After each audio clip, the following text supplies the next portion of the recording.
Assalamualaikum warahmatullahi wabarakatuh. Perkenalkan, kami dari kelompok 1 akan menjelaskan judul kami tentang sistem perekrutan panitia ITSA berbasis website.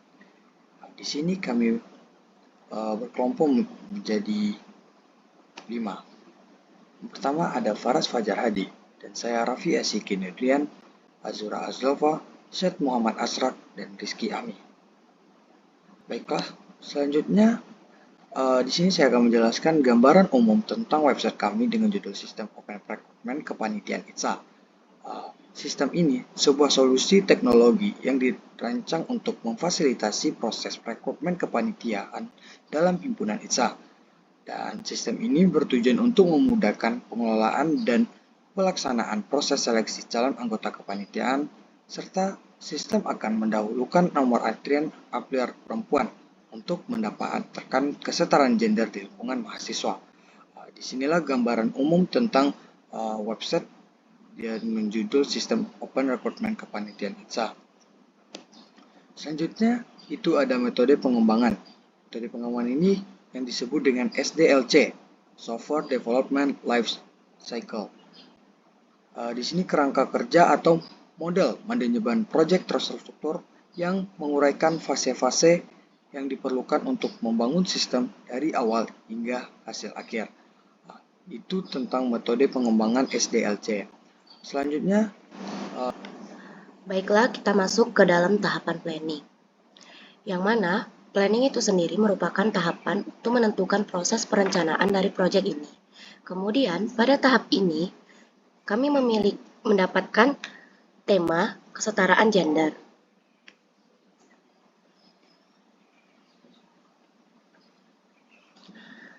Kami mengumpulkan informasi yang dibutuhkan dalam proses pengembangan software, yang dimana kami merencanakan struktur tim yang terdiri dari ketua yaitu Raffi Asyiki Nurdian, dan beranggotakan saya sendiri, Azura Azlova, saya sendiri, Faras Fajar Hadi, Rizky Ahmi, dan Syed Muhammad Asrak. Kemudian kami juga membagi tugas dalam menyelesaikan sistem ini, di mana pembagian tugasnya yaitu ada front end yang dikerjakan oleh Fajar dan Raffi, lalu ada back end yang dikerjakan oleh Rizky, Azura, dan Asrak, dan terakhir yaitu dokumen yang kami kerjakan bersama. Kemudian kami juga mengatur time frame project ini dengan menggunakan metode Gantt chart, yang mana kami memulai project ini pada tanggal 29 Mei 2023 dan berakhir pada tanggal 1 Juli 2023. Pada Gantt chart ini, kami memiliki 4 tahapan, yaitu tahap menentukan konsep yang terdiri dari melakukan wawancara, identifikasi kebutuhan, identifikasi masalah, dan susunan kerja.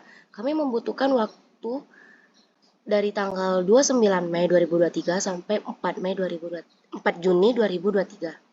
Kemudian, tahap desain situs web yang terdiri dari membuat rancangan fitur dan desain logo.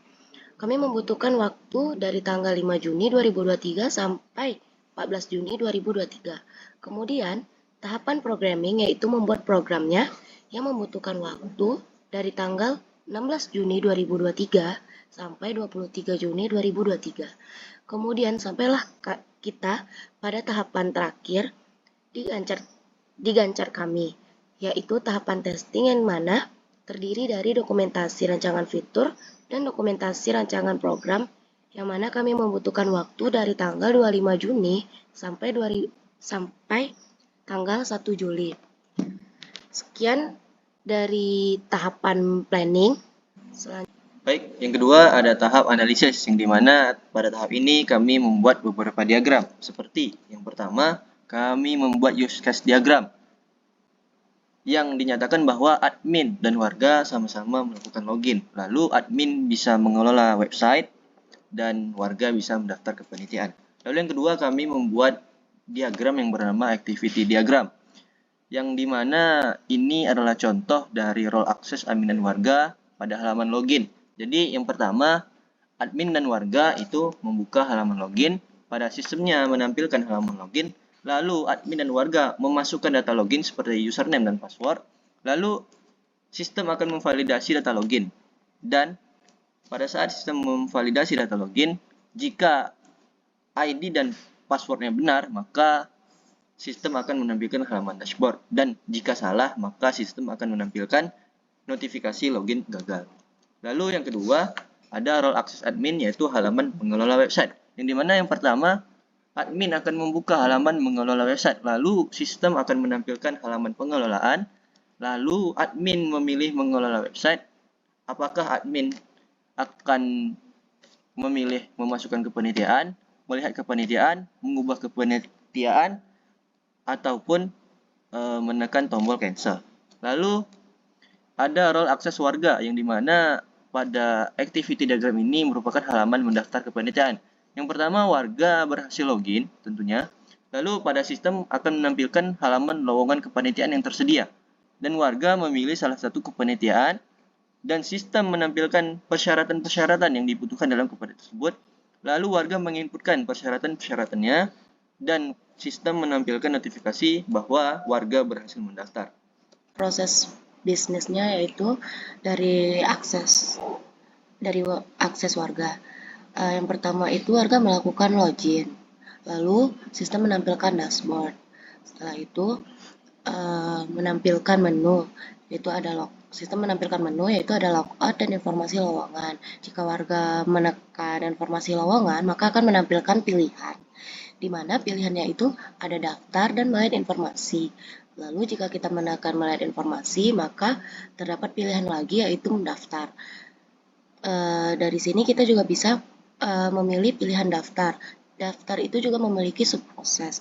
Jika kita sudah selesai mendaftar, maka proses bisnis kita sudah selesai. Selanjutnya ada proses bisnis dari yang dapat diakses oleh admin. Pertama, admin melakukan login, lalu sistem menampilkan dashboard. Setelah itu admin memilih menu mengelola website, dan sistem menampilkan menu mengelola website, di mana mengelola website ini memiliki beberapa pilihan subproses, yaitu ada memasukkan informasi, melihat informasi, mengubah informasi, menghapus informasi, dan tombol cancel.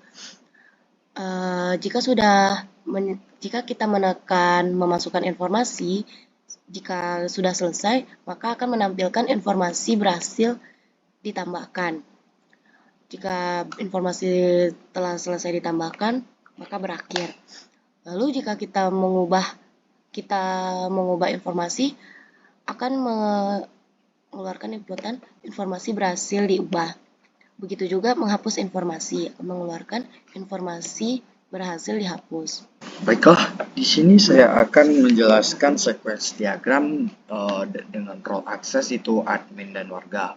Di sini dalam halaman login.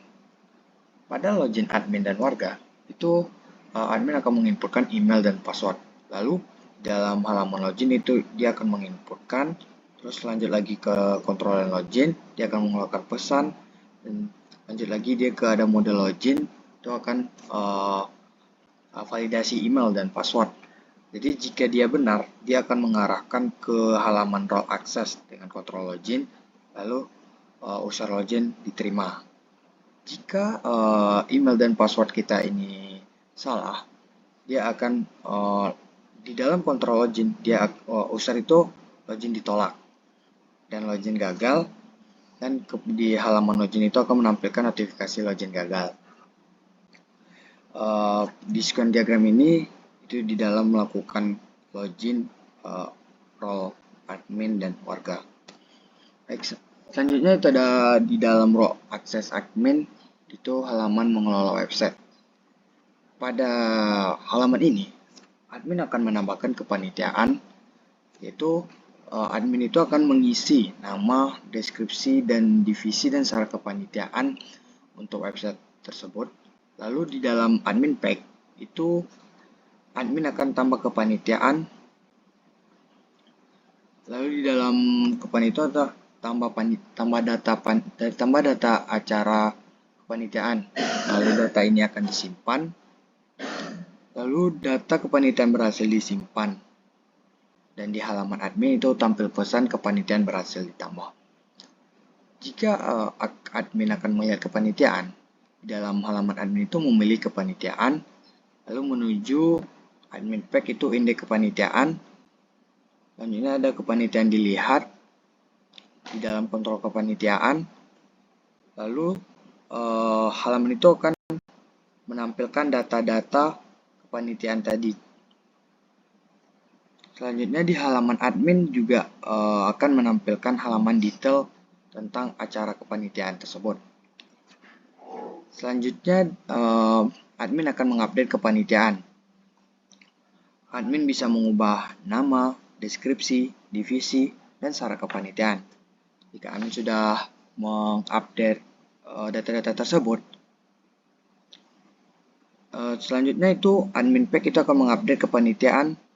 Di kontrol kepanitiaan itu akan ada kepanitiaan diupdate, dan di kepanitiaan itu ada update data diupdate, update data lagi, dan di tampilan admin itu akan muncul pesan update berhasil.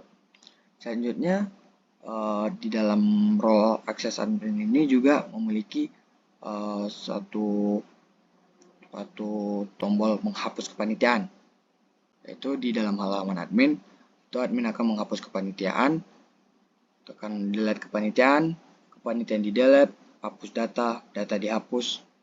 Lalu di dalam halaman admin itu akan muncul pesan hapus berhasil. Selanjutnya itu di dalam role akses warga. Warga bisa mendaftar kepanitiaan. Di halaman warga bisa mengisi formulir pendaftaran, lalu mengunggah dokumen persyaratan, lalu input data, terus data diinput, tambah data disimpan, data berhasil ditambah, dan di halaman warga akan ditampilkan notifikasi pendaftaran berhasil. Mungkin sekian dari screen diagram. Terima kasih.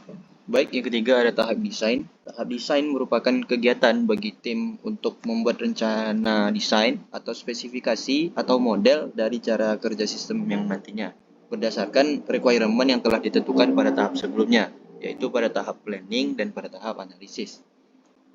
Pada tahap ini kami melakukan desain wireframe, desain mockup, dan desain database. Yang pertama, desain wireframe.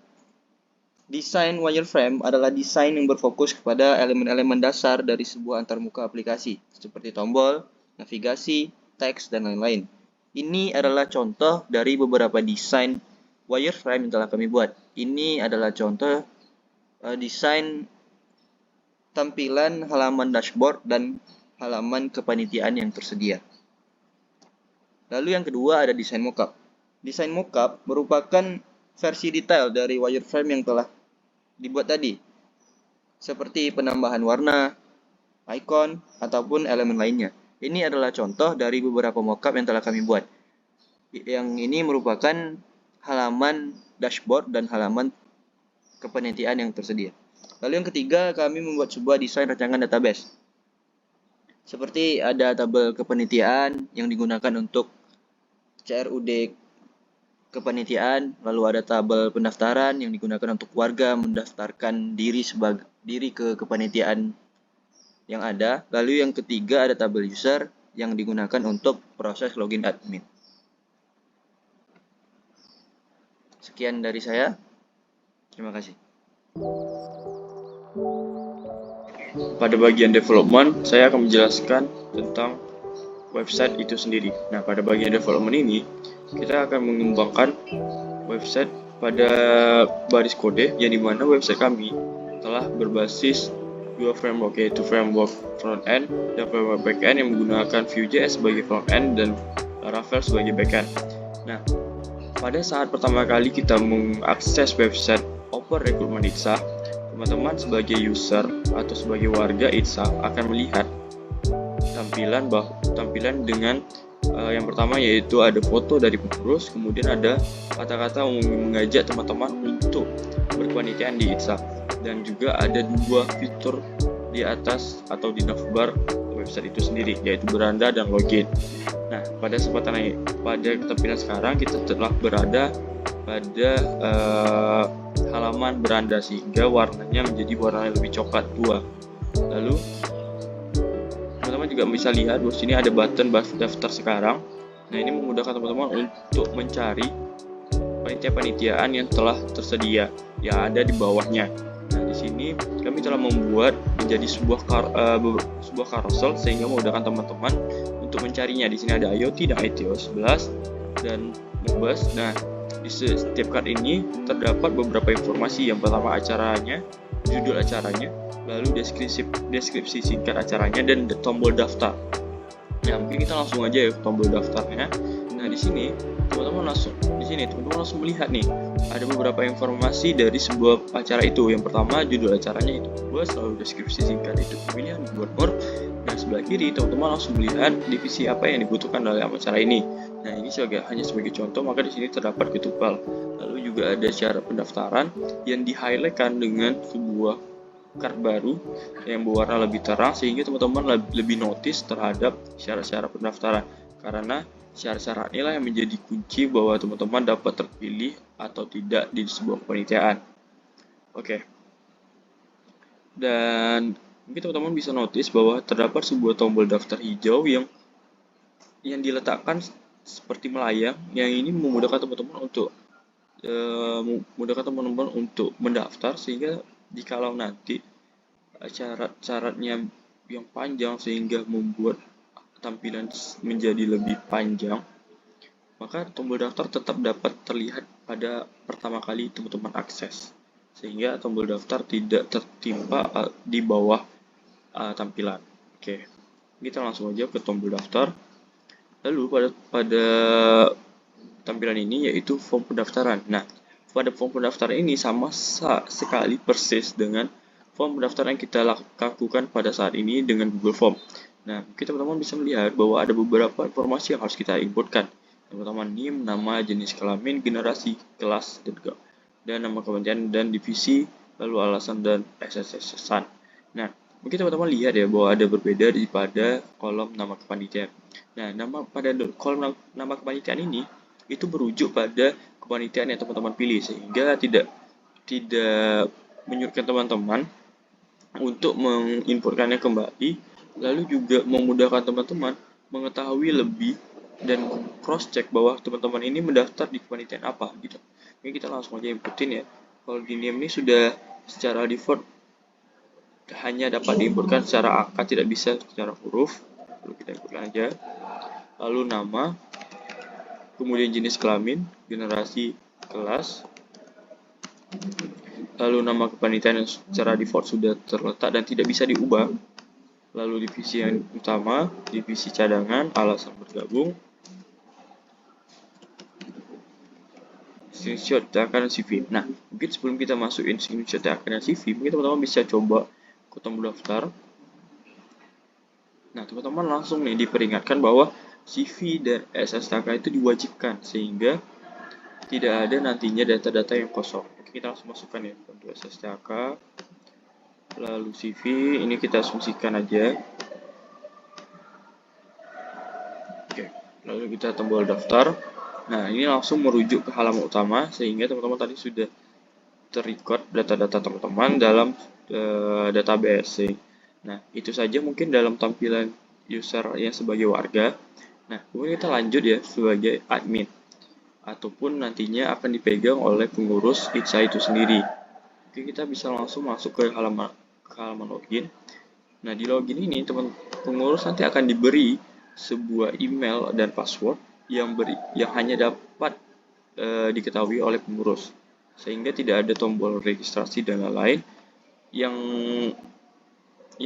memudahkan pengurus untuk mengontrol dari website ini sendiri. Lalu kita masukin aja.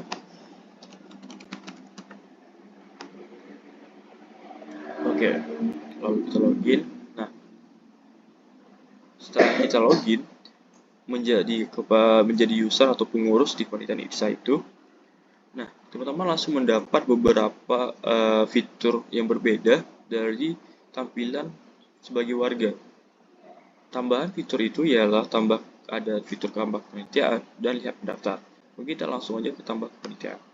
Nah, di tambah kepanitiaan ini, teman-teman bisa melihat nih, atau bisa menambahkan panitiaan-panitiaan yang ingin teman-teman buka open rekrutmennya kepada warga. Kita coba, yaitu yang pertama mungkin LDK, lalu juga deskripsinya acara pembelajaran kepemimpinan, lalu divisi acara mungkin ada ketupat yang sebagai contoh aja biar cepat ya, lalu persyaratannya CV.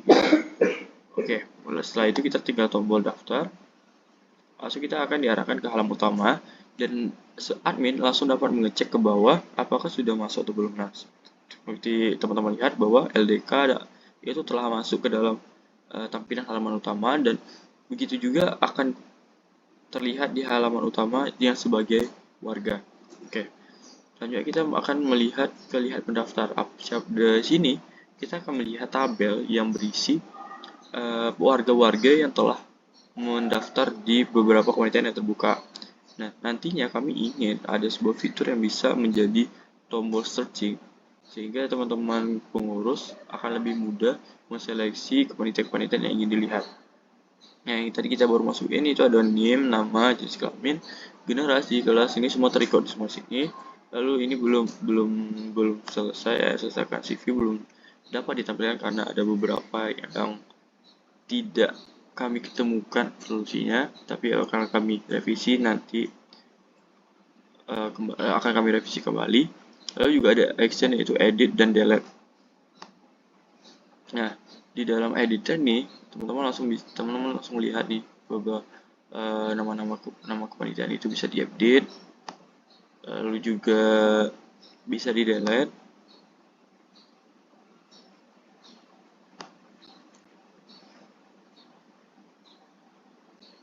Nah, oke, selanjutnya mungkin itu aja.